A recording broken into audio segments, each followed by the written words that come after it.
Sempre é bom dar risada, padre, fazer umas palhaçadinhas de vez em quando pra gente rir, porque os tempos são muito tristes ultimamente, né? Então, é... agora continuando no nosso último bloco, tá parecendo um programa de televisão já, né? Nosso último bloco da live de hoje, eu gostaria que o Padre Marcos pudesse falar um pouquinho pra gente o que o senhor diria hoje aos jovens que estão acompanhando aí, assistindo a nossa live agora, que vão assistir talvez amanhã, que sentem o chamado ao matrimônio. Quais seriam as virtudes que eles já precisariam, né, ir cultivando desde já, desde o tempo de solteiro, as suas dicas aí para o matrimônio, porque que nem a gente viu, a família é o berço da vocação. Então, se o matrimônio vai bem, a família vai bem, as vocações vão bem também. Muito oportuna essa pergunta, Leila, porque ela vem ao encontro daquilo da análise que o Padre Bruno e a irmã fizeram, também o Padre Jackson tocou um pouco no assunto, né? E essa dica para os jovens que estão a caminho do matrimônio, ela poderia tranquilamente ser aplicada a todo jovem que está em discernimento, mas que é a busca, o caminho das virtudes. Isso é fundamental, mas aqui eu vou olhar especificamente para os jovens que caminham pela vocação matrimonial. Antes de eu falar de virtude, me permitam brevemente dar uma definição de virtude para a gente entender o que significa essa palavra. Então, virtude vem de virtus, significa força, né? O catecismo da Igreja Católica, ele traz as virtudes humanas são atitudes firmes, disposições estáveis, essas palavras que o catecismo usa. Então é algo bem fundado, algo concreto, bem embasado, isso que é virtude, é força, é dinamismo. Virtudes não são sentimentos. Eu gosto de comparar com um exemplo bem concreto, né?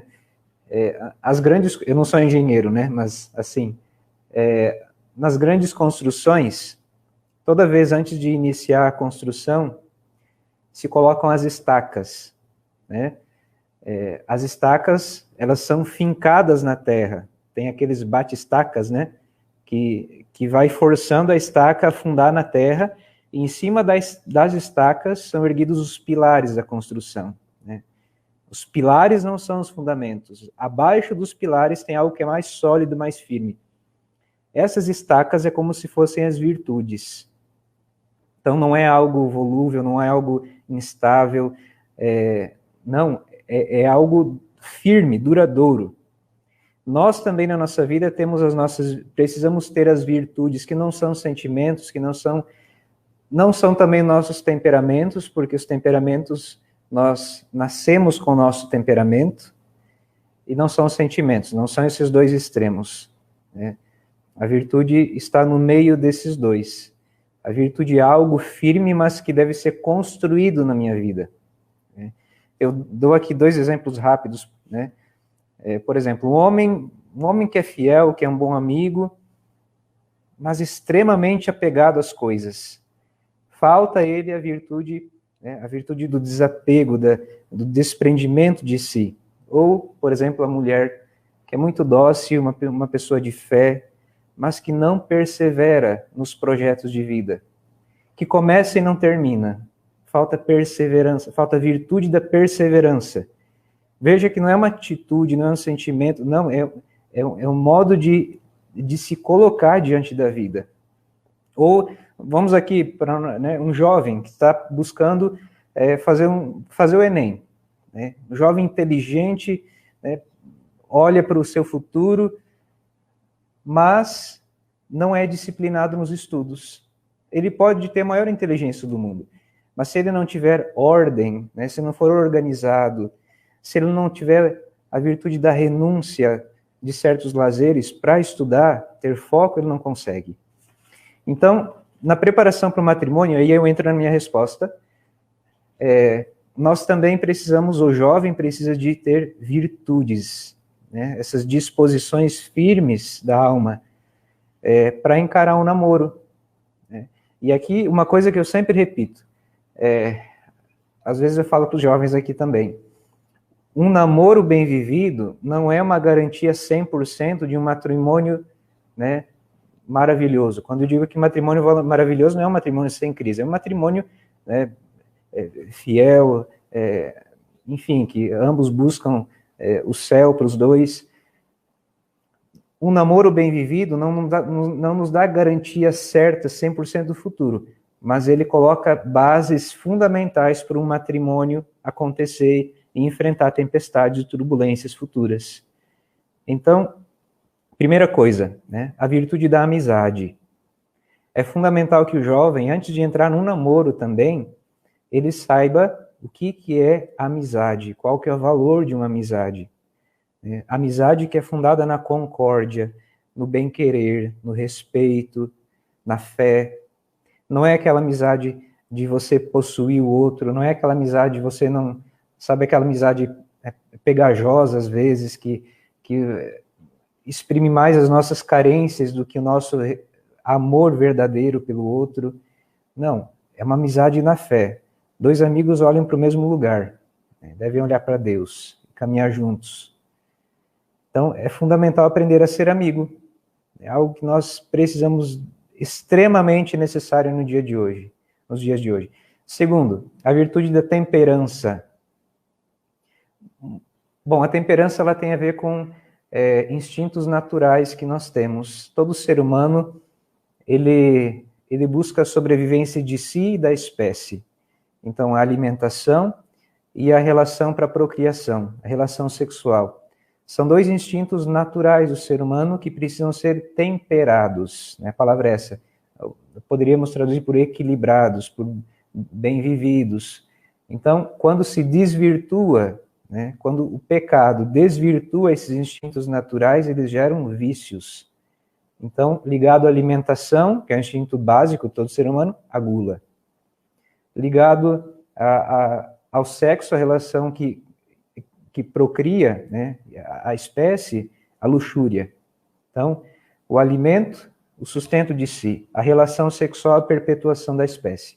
Então, são instintos básicos que, se desviados, geram vícios e que desequilibram a nossa vida.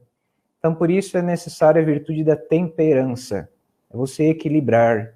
E aí nós temos, existem, né, práticas ascéticas que ajudam, o jejum, né, ou seja, é você não se deixar dominar por um prato de comida, né? Veja que coisas básicas, né, tão simples, mas que são tão profundas. E também com relação, né, à relação sexual, né? Aí entra a castidade também, né? A gente fala em namoro casto. O que é um namoro casto? A irmã, se não me engano, falou sobre, bem de passagem no início, sobre castidade, né? Ter o coração puro, né? Ter um amor puro orientado para valores eternos, né? Um coração assim respeita o outro. Um coração assim se respeita. Então, castidade é viver nessa pureza do amor. E aqui não é uma pureza apenas do corpo, né? Não é uma pura abstinência sexual do namoro, por exemplo. Não. Mas é um verdadeiro orientar o amor, né? Respeitar o outro. Não adianta o casal de namorados apenas se abster das relações se no seu interior ele não está educado para amar com respeito, se ele não está educado para estabelecer relação de generosidade, de não egoísmo, né? De amor sincero, bonito, transparente. Então, isso é castidade. E essa virtude da castidade deve ser pedida. Então, recapitulando, amizade, temperança, castidade. Né? Mais uma, gratidão. Gratidão, aliás, é uma forma de combater o egoísmo, que é tão prejudicial ao namoro e ao matrimônio. Bom, a toda a nossa vida, mas de modo especial esses dois momentos. Ser grato é você valorizar, é você reconhecer o outro. Ao mesmo tempo, quando você agradece, está dando oportunidade para reconhecer os bons atos do outro. Né? Você deixar de olhar para si e valorizar aquilo que de bom o outro produz, fala, faz, pensa. Né? Como é bonito isso no namoro, numa relação a dois, quando há gratidão, e nas pequenas coisas. Bom, o Papa Francisco ele é fantástico, porque ele sempre nos recorda isso, sobre essas delicadezas do dia a dia, ser grato. Veja, isso é uma virtude, não é uma opção simples, não é um sentimento, eu me sinto grato, não, é uma atitude firme. Se é firme, deve ser constante na vida. Depois, a virtude da generosidade. Ser generoso é você fazer aquilo além, né? Você ir além do que é pedido. É você amar mais do que a outra pessoa exige, digamos assim, não é essa bem a palavra, né? E começar no dia a dia, né? Dois jovens, né? Um casal de namorados, ser generoso com o outro é o que você ficou de fazer né, realizar algum desejo do outro em algum lugar, né? Não se contente em fazer o mínimo, né? Se você é uma pessoa, faça mais, seja generoso, né? Eduque o seu coração para a generosidade, ou seja, tenha a virtude da generosidade, algo constante, né? Vá além, não se contente em fazer o mínimo de bem pela outra pessoa, não seja mesquinho, né? Seja generoso. E por último, para mim não me alongar demais, é fundamental a fidelidade, né? Então, ela deve ser treinada no dia a dia, começar nas pequenas coisas. Então, como que o casal de namorados vai aprender a ser fiel um ao outro? É começando sendo fiel naquilo que é o básico, né? Ser fiel nos compromissos que você marcou, ser fiel nos seus horários, ser pontual. Não é você ser chato, mas ser fiel no seu trabalho, ser fiel com o seu patrão. É fundamental isso, né? Só um minutinho, deixa eu ligar a bateria aqui do notebook, que eu não liguei. Peraí. É ao vivo é assim mesmo. O meu também está quase no 24% aqui. Pronto. Acontece. Eu parei na fidelidade. Então, eu preciso aprender a ser fiel nas pequenas coisas, né? Ser fiel nas minhas promessas que eu fiz. Se eu prometi algo, eu vou procurar cumprir. Então, um coração fiel matrimonial se forja num namoro bem vivido. Isso que é essencial. Então, jovem, né, se você está pensando no matrimônio, se esforce por alcançar essas virtudes. Nós temos aquelas virtudes que são as tradicionais, né? As virtudes teologais, fé, esperança e caridade, e as virtudes humanas, temperança, justiça e prudência. E falta mais uma, esqueci. Mas essas são as mais tradicionais. Eu citei aqui algumas que eu vejo que são fundamentais, especialmente para o jovem de hoje. Então, enfim, essa é a minha contribuição.